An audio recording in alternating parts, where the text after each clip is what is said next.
എന്തൊരു മണ വെച്ചിട്ടാ വടുകപ്പുളി നാരങ്ങയുടെ. ഈ നാരങ്ങ കൊണ്ട് അടിപൊളിയായിട്ട് അച്ചാർ ഉണ്ടാക്കാം.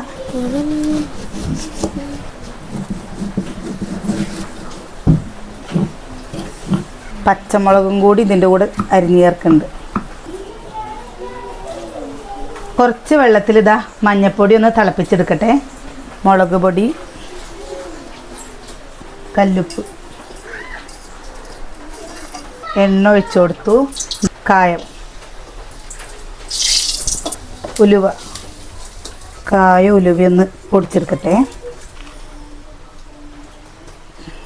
മഞ്ഞൾ വെള്ളം തിളപ്പിച്ചത് ഒഴിച്ചു കൊടുക്കണ്ടേ. സെറ്റായി കണ്ട. എണ്ണ ചൂടായി. കടുകിട്ട് കൊടുക്കും. കടുക് പൊട്ടി വന്നു. ഉണക്കമുളക്, കറിവേപ്പില,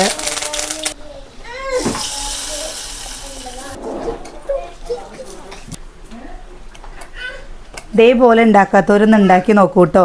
വേറെ രീതിയിലൊക്കെ ഉണ്ടാക്കുന്നുണ്ടാവും, പക്ഷെ ഇവിടെ എല്ലാവർക്കും ഇതാണ് കേട്ടോ ഇഷ്ടം. ഉണ്ടാക്കാത്തവരൊന്ന് ഉണ്ടാക്കി നോക്കി അഭിപ്രായങ്ങൾ പറയണേ.